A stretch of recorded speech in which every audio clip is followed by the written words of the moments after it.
Hello, and welcome to the Bon Secours Richmond Community Education Series on Neuroscience. I'm Pat Lane, and I'm a Neuroscience Coordinator at Bon Secours, and also I am a member of the Board of Directors for the Epilepsy Foundation of Virginia. This evening, I am pleased to host a panel where we will be talking about seizures. What are they and how we treat them? Our first guest is Stacey Epps, and Dr. Epps received his undergraduate degree from Virginia Commonwealth University, his Doctor of Medicine from Georgetown University, and then he traveled around the DMV and interned at Inova Health System in Northern Virginia. He did his residency at Georgetown University Medical Center and Washington Veterans Affairs Medical Center.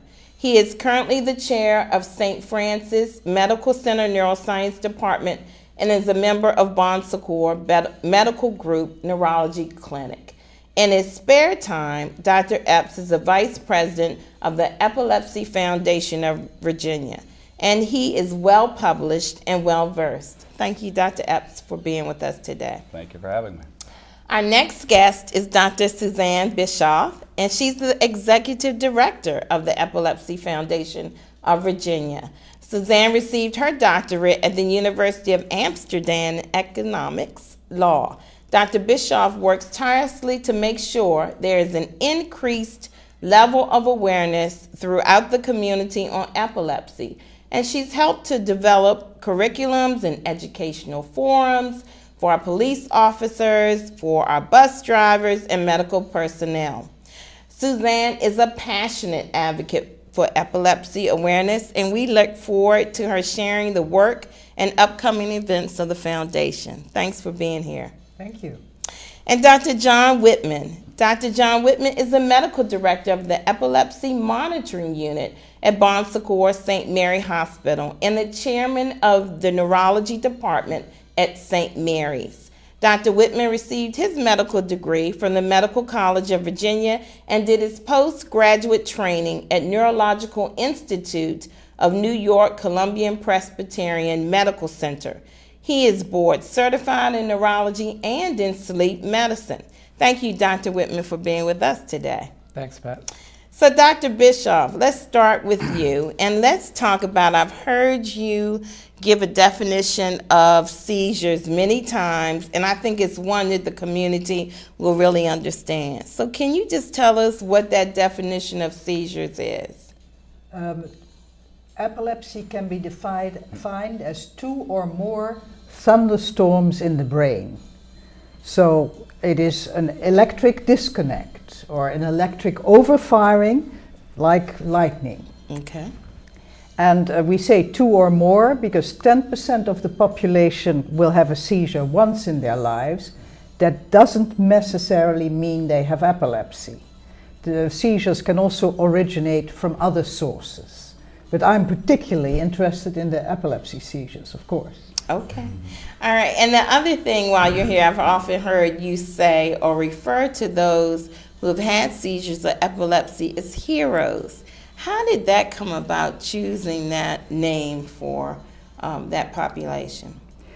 I think that people, especially when they have uncontrolled seizures, and that's basically the population that I serve, the Epilepsy Foundation of Virginia serves, a woman or a man who has epilepsy and goes to Dr. Epps and gets the right pills, and he takes or she takes a pill every day, doesn't really need us. She will come to us once and say, how am I going to organize it when I get married and with children and so on. She comes once. What the epilepsy heroes are the people that, well, sometimes, and I'll talk about that later, we can get them controlled after many years, but who come to us and they have tried everything. They've even had surgery often, and they are still uncontrolled. Our passion is to keep those heroes, because if you are that uncontrolled, you're a hero to go stand up and go to work every day, and to the Epilepsy Foundation gives away bicycles to these people if they cannot drive. The rule of thumb in the Commonwealth of Virginia is 6 months seizure-free, although there are exceptions.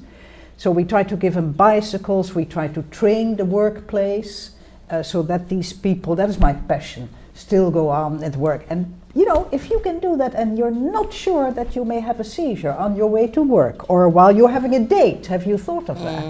I haven't dated in 35 years. Anyway, when you have a date and you get nervous and you have a seizure, you are a hero for going about your daily life. Okay.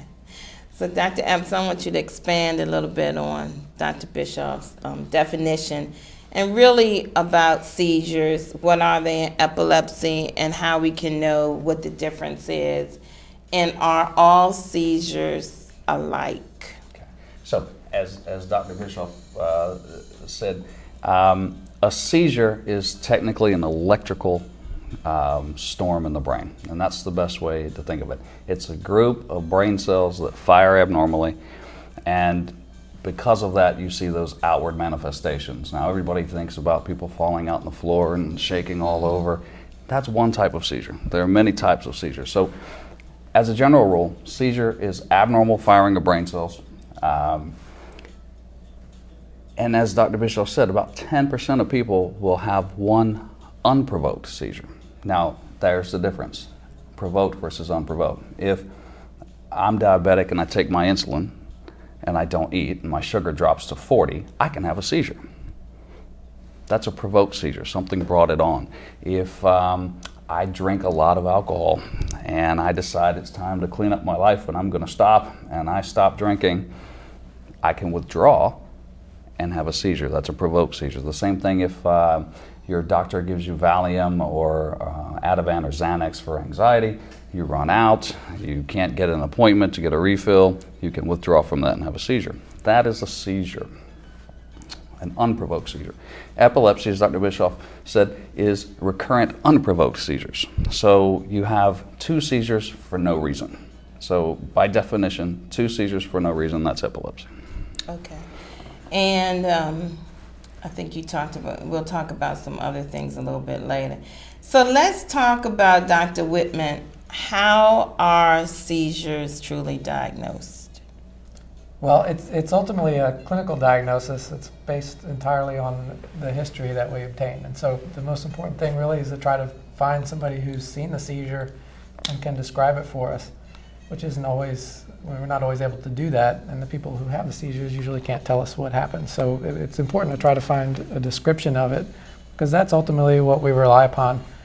And we compare what the patient tells us, or the patient's family, or whoever saw it, we compare that to what we kind of know are typical types of episodes that people have with seizures, and try to determine how likely we think it is that they've had a seizure. We have other tests that we do, but they kind of help confirm what we think usually. So we'll do an MRI a lot of times, or a CT scan, and try to see what the brain looks like structurally. And sometimes we'll see things there. That kind of helps us determine what the cause might be.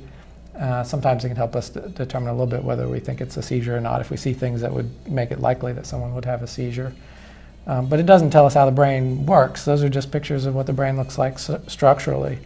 So a lot of times we'll do another test, which is an EEG, and that's a brainwave test. They put all these wires around your head, and there's a computer that basically records electrical discharges from the brain.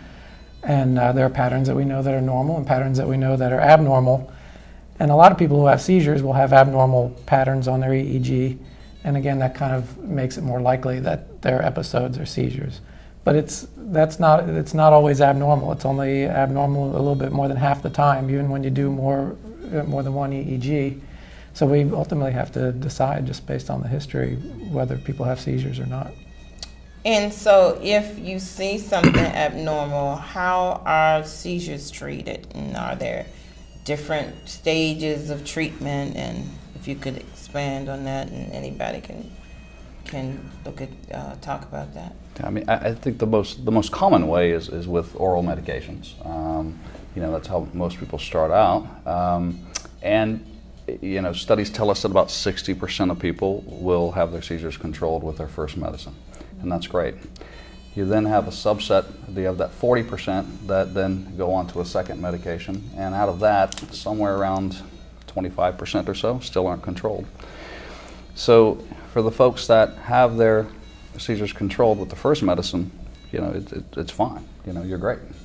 They go about their life. It's the people who we have difficulty treating. Now, and then that begs the question about diagnosis as well, because if someone keeps having repeated events, despite being on multiple medicines, then you really want to make sure the events they're having are seizures. There can be things that mimic seizures. I remember a patient when I was at UVA who came in actually for a surgical evaluation. Surgery is somewhere you get to if you failed 2 drugs, actually, is technically when you should be considered for it, but came in to look, for us to look at her to see if she would be an appropriate candidate to have epilepsy surgery.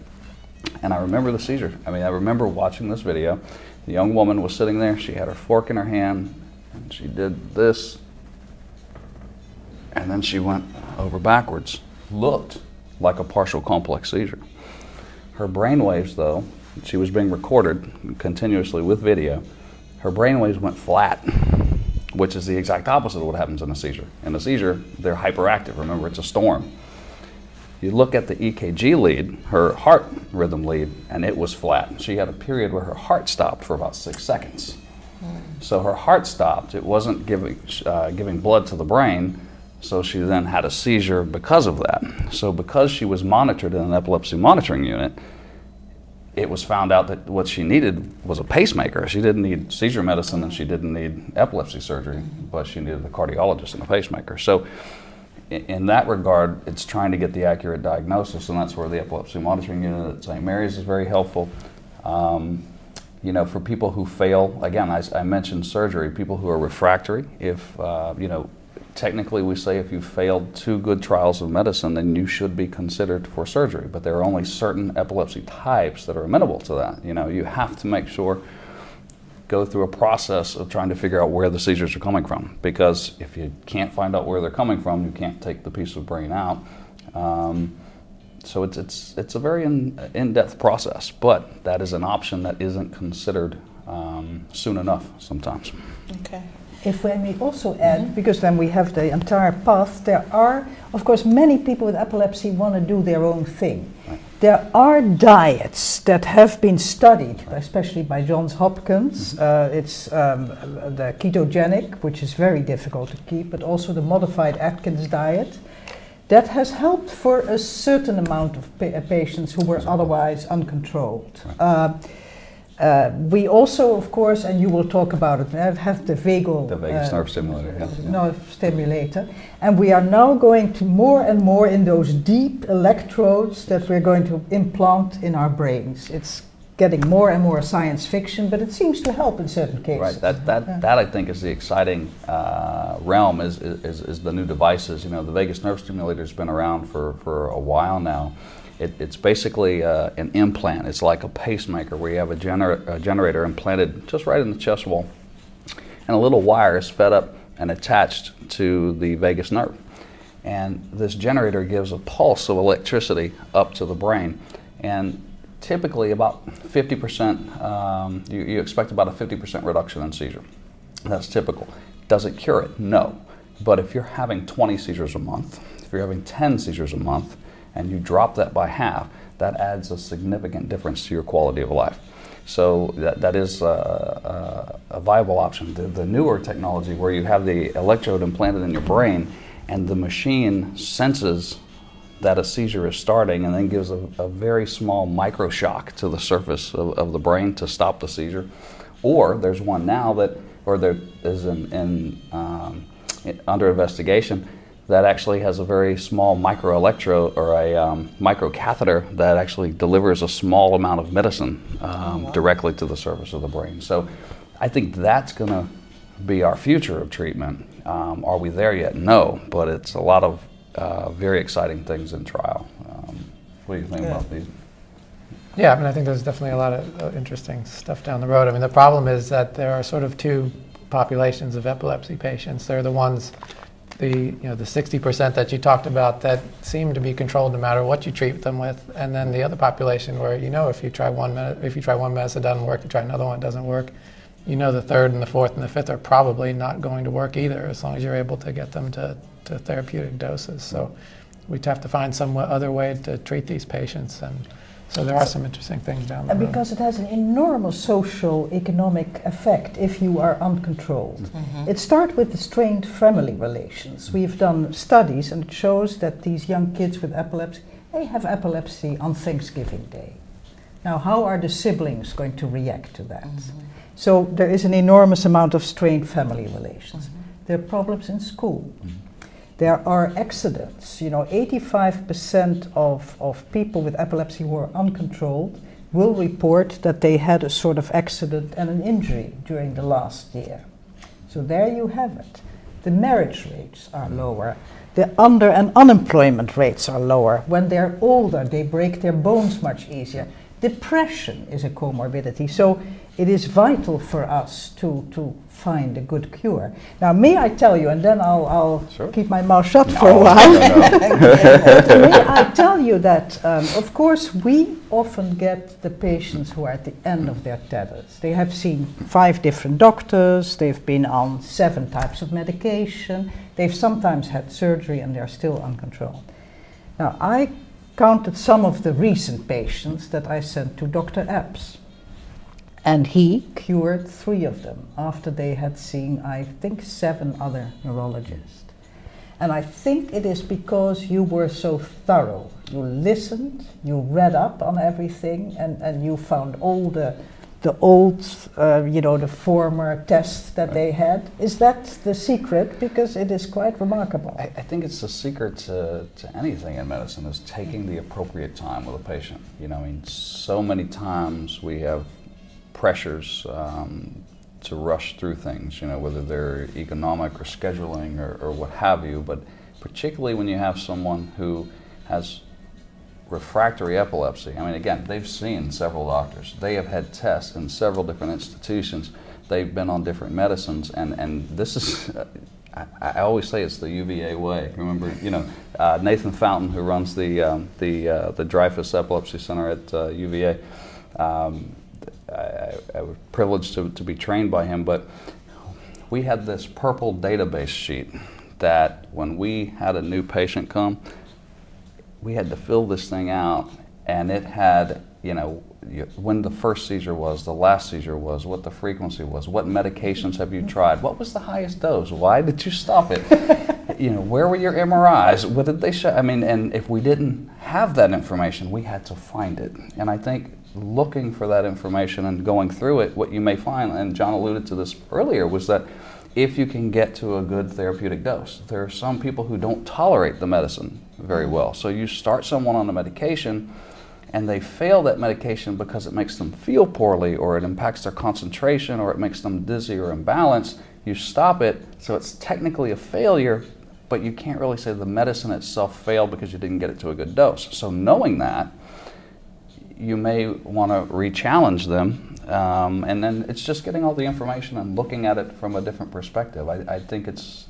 always good to have a different set of eyes on things sometimes. So Dr. Wittman, can people tell when they get ready to have a seizure?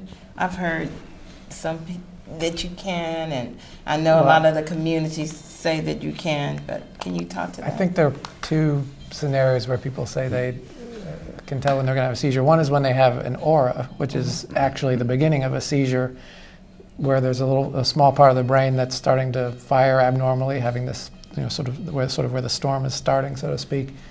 So they'll feel it coming on. They'll have some warning. They can sit down or take some sort of action to keep from having the seizure, or to make sure that they're safe when they have the seizure. And that usually only lasts 30 seconds or a minute, or maybe 2 minutes at the most. There are some people that sort of feel like seizure-y during the day and will go on to have a seizure at some point later in the day, and I don't think anybody really understands what that is. So that is sort of a mystery, but there are people who report that. Okay. I want to go back to talking a little bit about the foundation. And callers, we're going to take calls at 6:15, between 6:15 and 6:30. And you can certainly call and ask our panel any questions that you have in reference to seizures and how to treat them. And the number to call is 804-915-5202. So, Dr. Bischoff, talk about the Epilepsy Foundation. How long has it been in existence? There are a lot of programs and great education out of there. So talk about what's on the website and some of the things the foundation does. Yeah, we were founded in 1978, I think by Dr. Epps and his colleagues.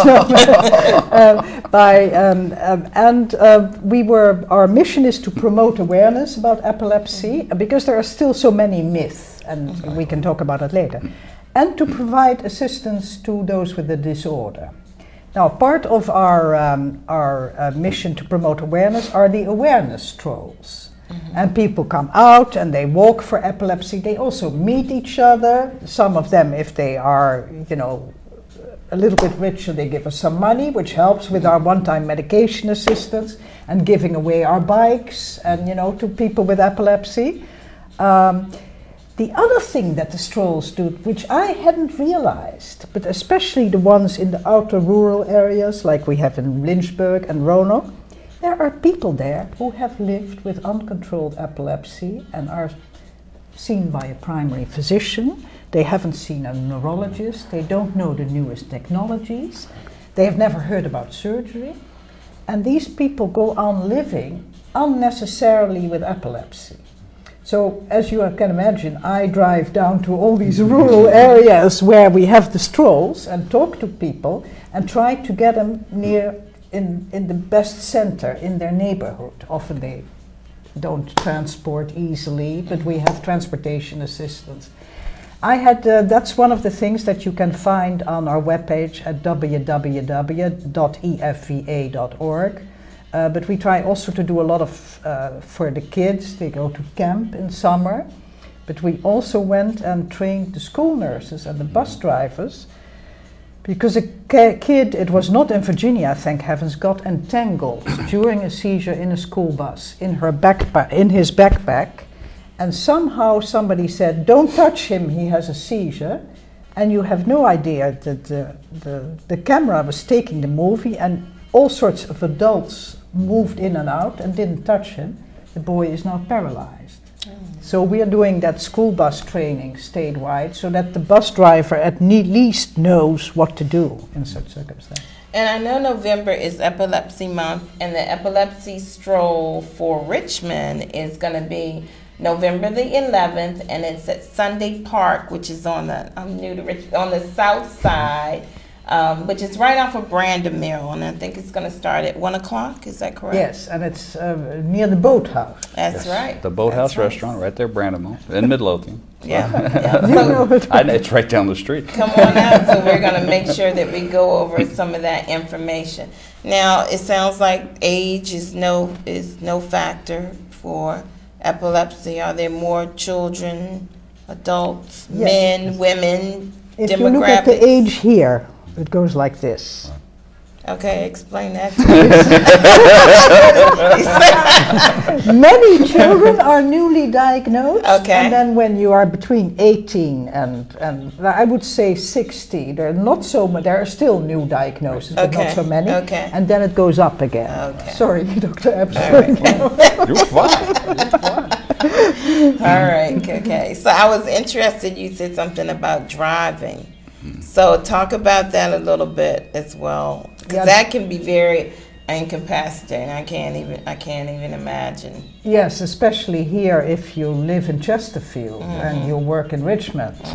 Probably not so bad in New York, where you when I did my epilepsy fellowship, it was never an issue. I must say that the Department of Motor Vehicles in Virginia is quite reasonable, because we do a lot of advocacy on behalf of patients, for instance, who have nocturnal seizures only. Okay. Or others who really feel their seizures coming. And the physician gets involved in that, but then usually they get a driver's license. some people who have been uncontrolled and also a certain age may not get a driver's license so easily.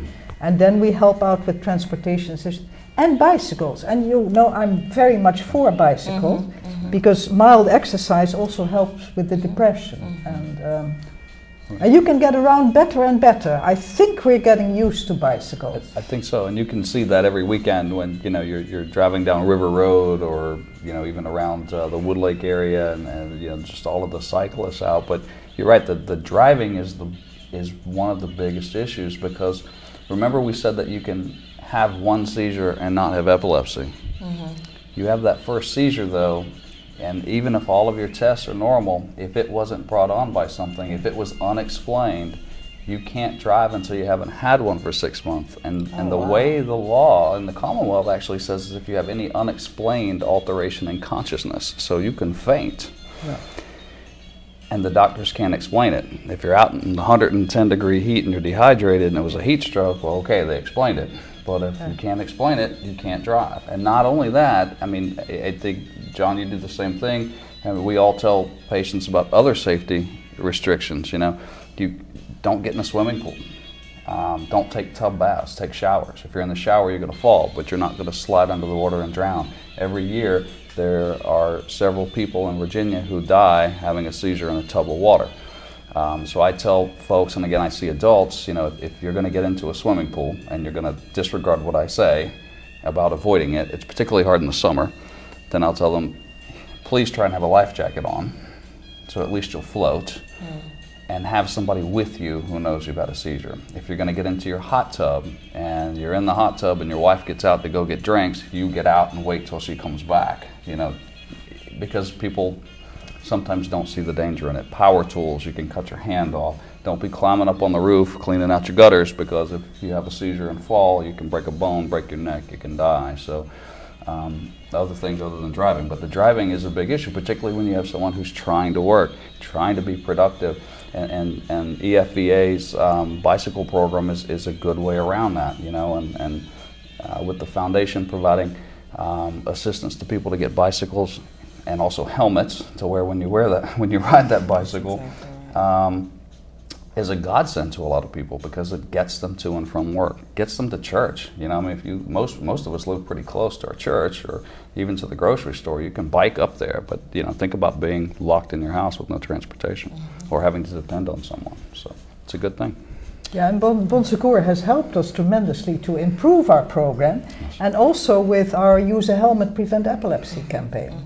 And thank you for that. Yeah, and I know on November 11th, we're one of the sponsors, and we will be giving out some helmets at that event. So make sure that you come out to Sunday Park, especially for our children, so we can make sure that they're safe with the bikes. Right.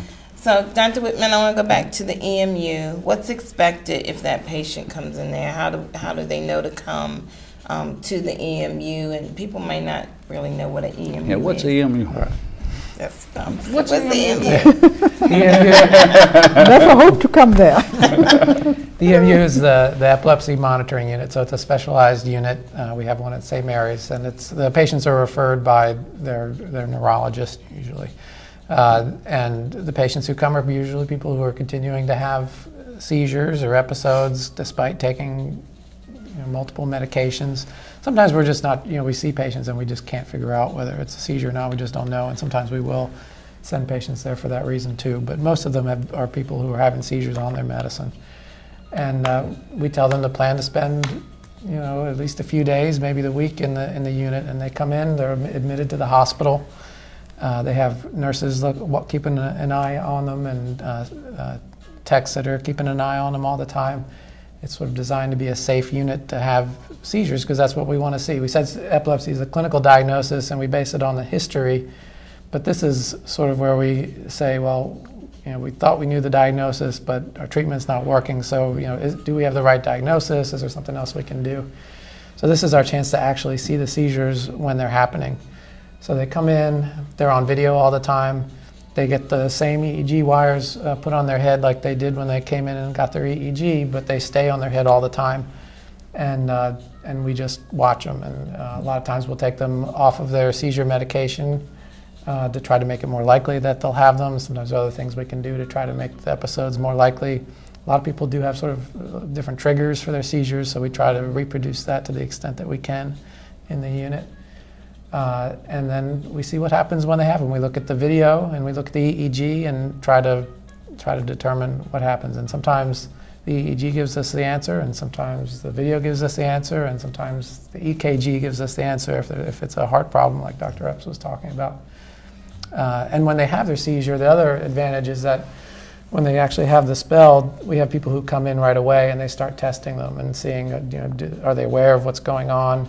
Are they able to speak? Are they able to move their arms and legs? And that gives us some information about what parts of their brain are involved during the seizures as well.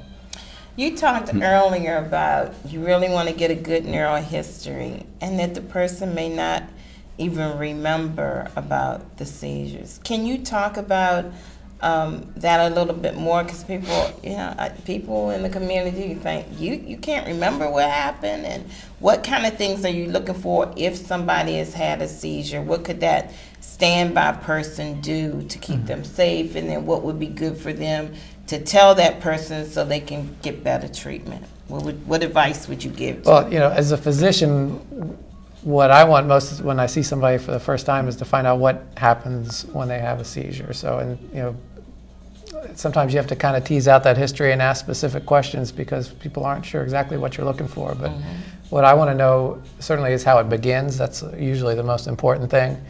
Does their head go to one side? Do their eyes go to one side? Which side is it? Do they have, what do the movements look like? I usually try to get people to imitate it if they can, because a lot of times that's easier to do than describe it. Now, when somebody has their first seizure, everybody's usually in a panic and they can't always tell you those things. But when people have had more than one, then people can sort of get a better feel.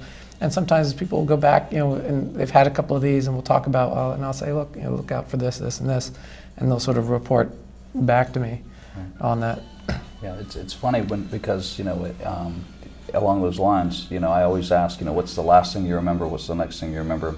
Do you remember hearing anything funny, smelling anything funny, feeling funny? The aura you were talking about, and when you kind of mention that with them, and then they come back the next time, a lot of times they'll say, "Hey, you know what? I noticed that I had this sensation," so it kind of makes them aware of things to look for. So yeah, it's a process. You can't get all the information a lot of times in one visit. It's a process, and sticking with the process is the way to go. And the EMU is great because it does help diagnose, are these seizures or are these events that look like seizures, and or people who are having frequent seizures. It helps tune the medicine because you can follow them every day and you see them. Dr. Wittman will see, well, they had 3 seizures overnight. Let's make an adjustment to their medication and follow that along. So it can be used for both diagnosis as well as treatment. It's been a good tool for patient education too. That's something I didn't really appreciate, I think, until we started doing it at St. Mary's.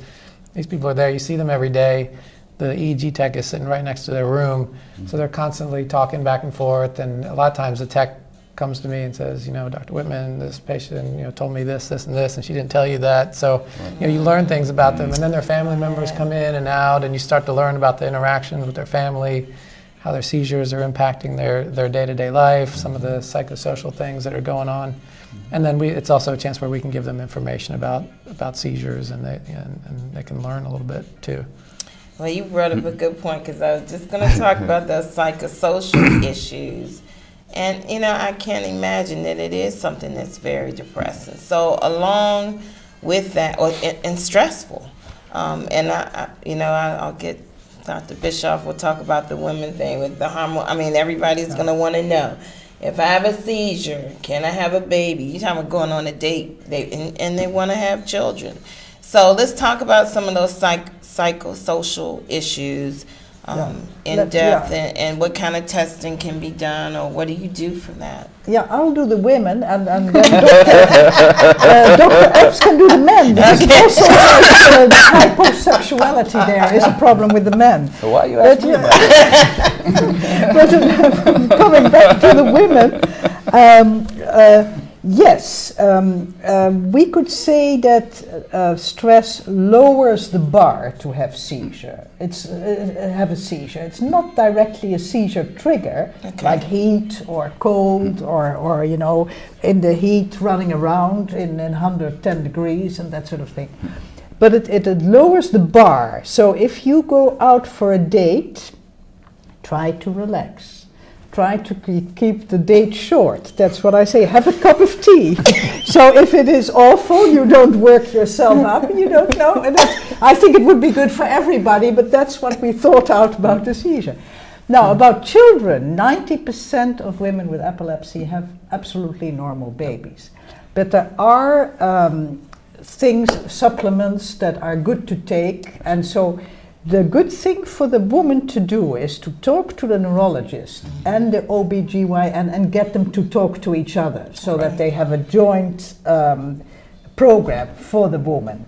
Then once the baby is born, there are a lot of precautions you can take when you have seizures yourself to keep the baby safe.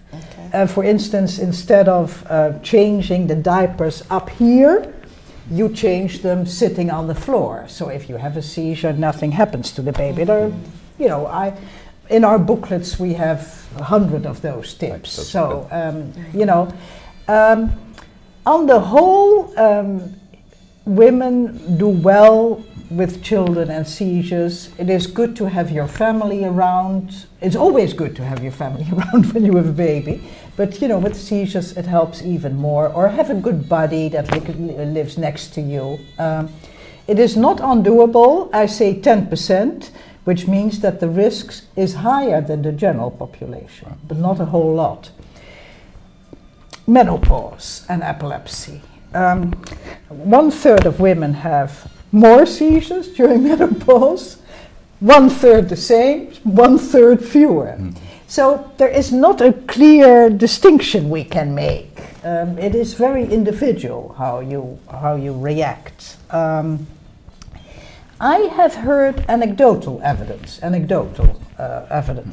Women who have complex partial seizure who have menopause much earlier. That is not uncommon, but there is no study that I know of that would corroborate or contradict that.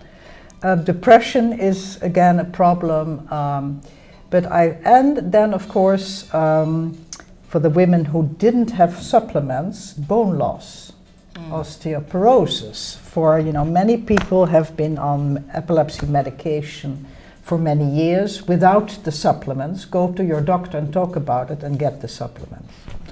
I think that was really good. And the bone health is something that not just women, but it's anyone. But particularly women, because women tend to be the ones in the population who lose bone density as they age. I mean, we all do, but they do more after menopause. But the current recommendations are anyone who's been on the seizure drug for 2 years or more to have a DEXA scan, which is a bone density scan, and you repeat that scan every 2 years. And you want people to be having extra calcium. I try to get people to do it more naturally through dairy, milk, and cheese and those things. But then I also recommend that you take 600 milligrams of calcium plus D. Don't do that unless you talk to your doctor. You may have a reason why you can't. But those are the general recommendations. And particularly if you've been on the older drugs, the phenobarbital, dilantin, Depakote, Tegretol, and one of the second generation drugs, Trileptal. It doesn't mean that these aren't good drugs, and it doesn't mean that you can't use them, and it doesn't mean that they're perfectly fine. You just have to monitor. Same as you do your Lipitor, you watch your liver enzymes. It's just part of the monitoring. My big thing with ladies and pregnancy is you need to have your epilepsy controlled before you have a baby, or before you want to have a baby, or I like to have it controlled. And I'm not saying that people who aren't controlled cannot, but I want to be optimized. Yeah. You want to be as controlled as you can be, I think is probably a better way to say that. And you want to make sure that everybody knows that you're planning to get pregnant. Your neurologist, your OB. 50% of pregnancies are unplanned, so they happen. There are certain medicines that you really shouldn't become pregnant on, so that's a talk with young women of childbearing age. That's when you decide what drug to put them on. you think about, well, do I really want them to be on drug X or drug Y? Is this a better drug in case they get pregnant? So it's a discussion. It's something to be planned. I mean, everybody, I think, should probably plan it, but then, if we plan to have children, then we'd never have them. I mean, that's at least what happens with me.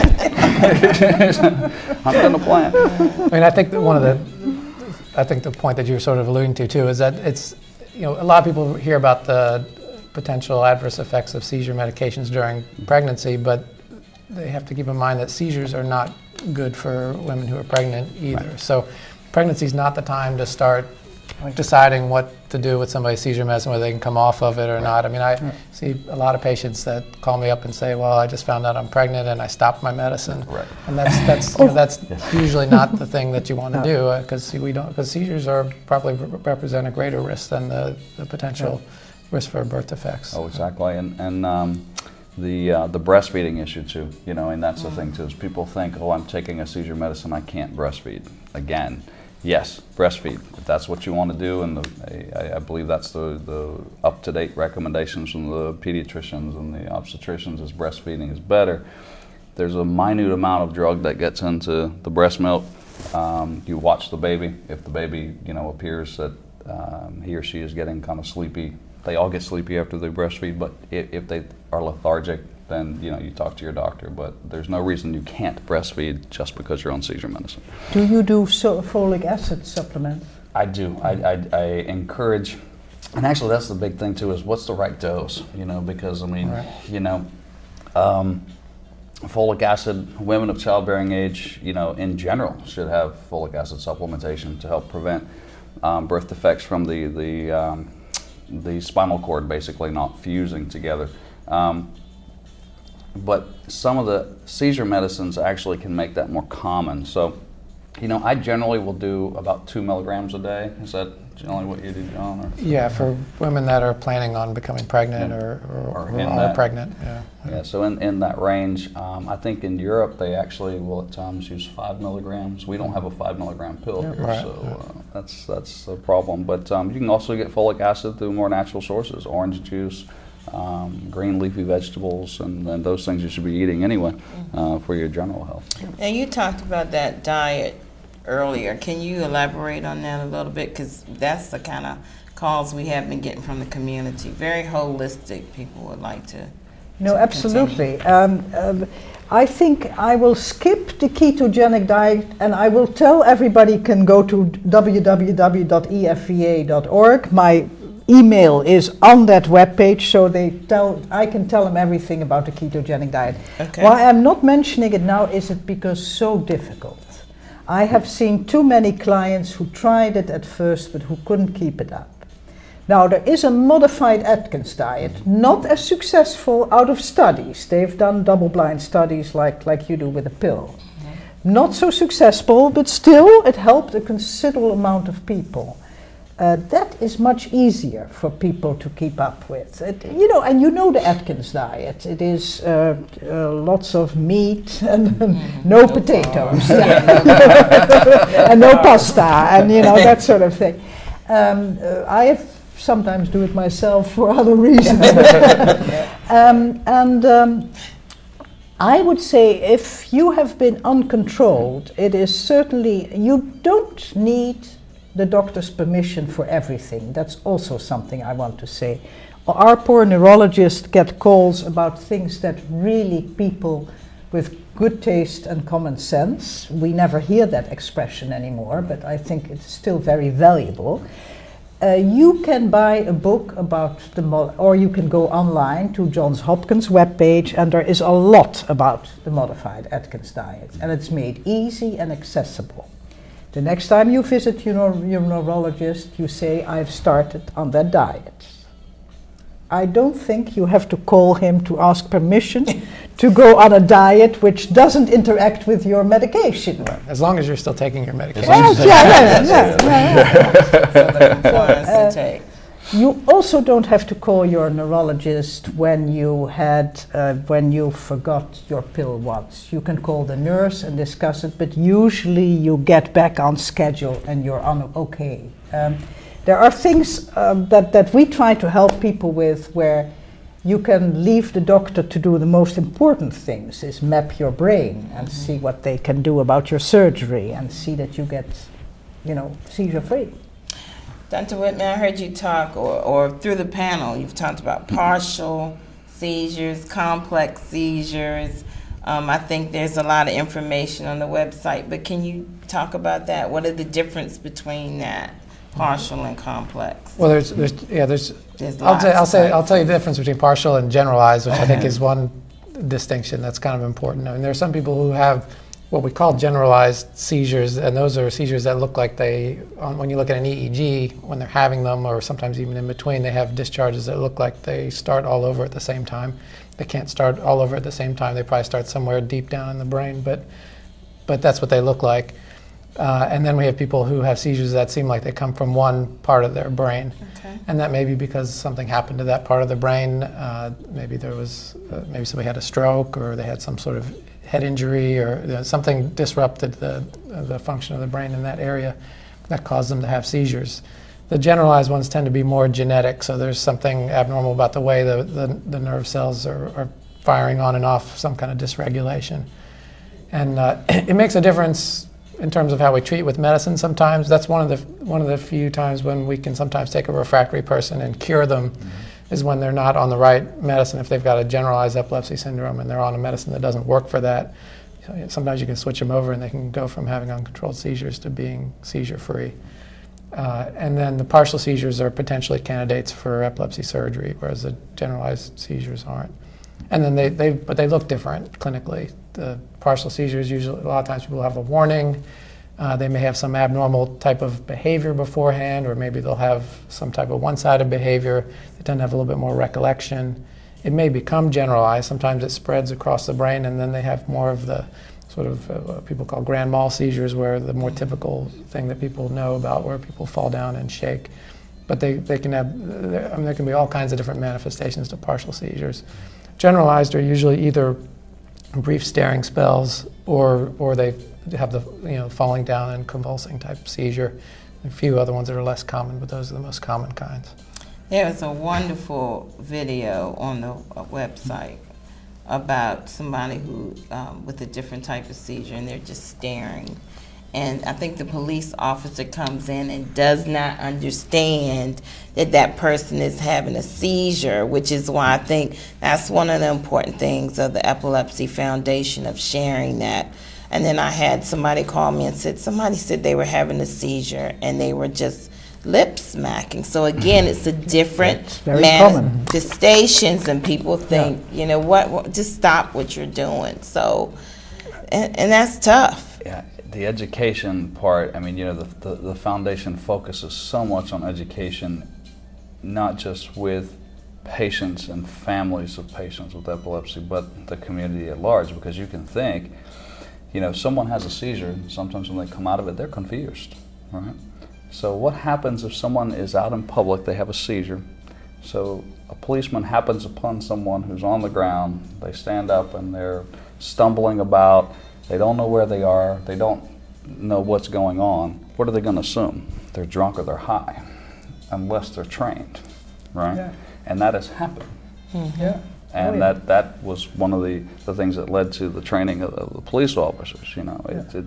It's unfortunate that sometimes we're not aware that these things happen, but then when those are brought to the attention of the foundation, Suzanne jumps right into gear and puts everything forward to educate folks. I mean, the other thing that, in terms of education, is the public and the perception of epilepsy or someone with epilepsy. And because people have an altered consciousness, or they may lose consciousness, or they may fall on the floor, one, it frightens people. Mm-hmm. Someone will have a seizure in the hospital, and even the internal medicine doctors will freak out because they're having a seizure. Mm-hmm. Let's hold them down. Mm-hmm. But there's no reason why people with epilepsy should be treated any differently than someone with diabetes or hypertension or asthma. So a child has an asthma attack, and everybody knows, run and get the puffer, right? Mm-hmm. Yep. There are cases where kids in daycare centers have a seizure, and the daycare folks don't want to give them a medicine that is rectal, but it can stop the seizures. So what's the difference between denying someone their puffer and denying someone a medicine to stop their seizure? There should be no difference. People should not be looked upon differently as less of an employee. And in fact, people with epilepsy who are employed have better attendance records and better performance records than people who don't, because these people want to work, they want to be productive. And to think of it in any other way is just wrong. So that's one of the big things that I really like about the foundation and really support is the public awareness. There was a time when epilepsy was thought to be a psychiatric illness, the term psychomotor seizure. Are there people who have events that look like seizures that are due to some underlying depression or anxiety? Yes, but that's not everybody. And that still doesn't mean that that stigma should carry through. Mm-hmm. So that's my big thing. Mm-hmm. And you said about jobs. I mean, I think that's very interesting. I know that'll be another one of your pet peeves, but I know on the website there's information about that and how you talk about that at work and what you should do. So, absolutely. It is quite easy. As a matter of fact, the Epilepsy Foundation of Virginia, I had seizures myself when I worked in Africa. And I will tell you one day, it was quite a dramatic story. Everybody started laughing because they didn't know what to do. And it wouldn't have helped anyway, because there was not a hospital near us, 2 days drive, so they couldn't have saved. I said, I survived and so on. But still here. Yes. And normally at work there are very simple things that you can do to help your employee with epilepsy. Like, many seizures happen early in the morning. If you can get that person to come in a little bit later and help you lock up, which means he or she works as much, that already takes out some of the bite of the day. And there are several things like that you can do. And especially stay calm. Don't jump up and down when somebody has a seizure, because it is really, when people are used to it, it is no big deal. Mm-hmm. Right. The making sure that your cubicle buddy knows if you have a seizure, not to call the ambulance. That's right. Because how many times our patients end up in the emergency room? They've had seizures. They've had seizures for a number of years. We know they're going to have seizures, but it happens in public or it happens at work, and they go to the emergency room. They don't necessarily need to, unless the seizure is prolonged, longer than 5 minutes, or they're having back-to-back seizures before they regain consciousness. So, I tell folks, if it's just your regular seizure and you're fine, you weren't hurt, it didn't satisfy those other criteria, just mark it down in your diary, and we'll talk about it when you come in, and we'll see how many you've had. And one more thing, Stacey, let's not put anything in the mouth. Oh, yes. Yeah. Oh, I know our grandmothers taught us that, and they taught us many good things, but this is not one of them. Never stick anything in the mouth. You'll hurt their teeth and your own fingers. Yes. Yes, you cannot swallow your tongue. Yeah. Will not happen. And turning a little bit blue around the lips, that's okay. You don't breathe as efficiently. And again, as long as the seizure is brief, it's all right. They're not going to suffocate. I'm going to ask you, what is brief and what is prolonged? Okay. You said I want real concrete. The majority of seizures will self-terminate within 2 minutes. When you start to worry is when that seizure has lasted for 5 minutes. Okay? The technical definition of status epilepticus is 30 minutes. Nobody is going to be seizing for 30 minutes before you call the ambulance. So the rules I give to my patients, and I'll have you weigh in about what you say as well, is if the seizure lasts for 5 minutes, that's when you're calling the ambulance.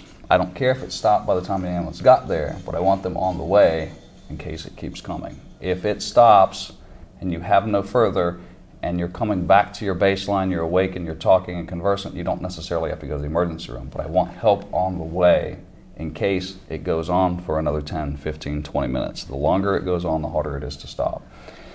Likewise, if you have back-to-back seizures that keep coming before you return to your baseline. Okay, so I have a seizure, I come out of it, I'm a little confused, and then I have another seizure. That's when you need to call for help. Or if the other case is someone who has multiple in a day and they continue to have several, say maybe they have 6 or 7 in a day and they usually have 2, well that probably warrants a call to the doctor, but you don't necessarily have to go to the emergency room. Is that your general? Yeah, I mean, I think that's pretty much what I tell people too. I mean, people will usually overestimate the duration of the seizure anyway, so I usually tell them if it's been going on for 3 minutes, then it's probably time to get ready to call for help. And in the child world, Diastat, which is rectal Valium, is really very helpful. It's Valium that you insert into the rectum, like taking the temperature, where you just push the medicine in, but it's a gel, and it can help stop these seizures. So if you have someone who's been seizing for 5 minutes or longer, you call the ambulance. It's something you can do while you wait for EMS to get there. Sometimes people have flurries of seizures. They'll go 2-3 weeks or a month without a seizure, and then they'll have 6 or 7 in a day. You can sometimes use that to stop the cluster. Adults, we're a little squeamish about that route of medication. I think we're the only country in the Western world that actually gives someone a pill for nausea. All right, you're nauseated and vomiting, we're going to give you a pill because we don't want to use a suppository. So adults are a little more squeamish, but those are things to talk to your neurologist about. You use a lot of Diastat? And not a lot because of that same reason, but yeah. Sometimes there are some people who benefit from it. So we have a few more minutes, probably like 2. So I want to definitely have you, Dr. Bischoff, talk about the Epilepsy Foundation, give out that website one more time. Very good. The website is www.efva.org. And yes, there is a whole section on booklets with all sorts of tips. And there is also the police training that you talked about. And we put that up because in the summer, especially in Virginia Beach, these problems occur when people summer vacation. Okay. And then the stroll again is November the 11th, and I think we'll all be out there. So you can get some information as well on that. We will have some helmets. And talk about the contest for the 4th graders. I want to get that in. Yeah, absolutely. Teachers, but epilepsy heroes can participate without teachers. They get a little privilege from us. But teachers and 4th graders, please participate in the Use a Helmet Prevent Epilepsy contest. Also, via the webpage, you can get all the information on it.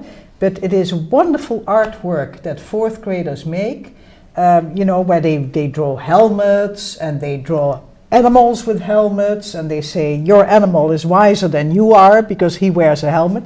It is great stuff they make, and I hope you all participate. Okay. Dr. Wittman, you have any closing words or something you want people to remember today to take home? Well, I think I think this has been a great forum. I think there's been a lot of good information out there for folks who know people with epilepsy or people who may have epilepsy. And I think it's important to know that this is a disorder that can be managed and that you can live a normal life and carry on a job. And I think it's been good. Dr. Epps? Yeah, I would just echo Dr. Wittman and thank everyone for being here. And I would urge everyone to go to the Epilepsy Foundation's website, regardless of whether you yourself or your family member has epilepsy or has had a seizure. That's what we need, is more involvement from the community. It's great to have people who are personally affected, but you see that October is Cancer Month. You see everyone getting involved in efforts to raise awareness and raise funds for cancer. I'd challenge everyone to do that for epilepsy as well in November. And in Chesterfield County, November 13th is Epilepsy Awareness Day, which was put into proclamation by the Board of Supervisors. Okay, thank you. And Bon Secours Neuroscience Institute, one of the things that we want to make sure people know is good help to those in need. And so certainly you can go to our website to be able to find out information on any of these topics, and we will make sure that we have that information on there, or you can also connect. So thanks again, and you all, thank you very much for coming. Thank you, thank you. I think it was very good information for everybody.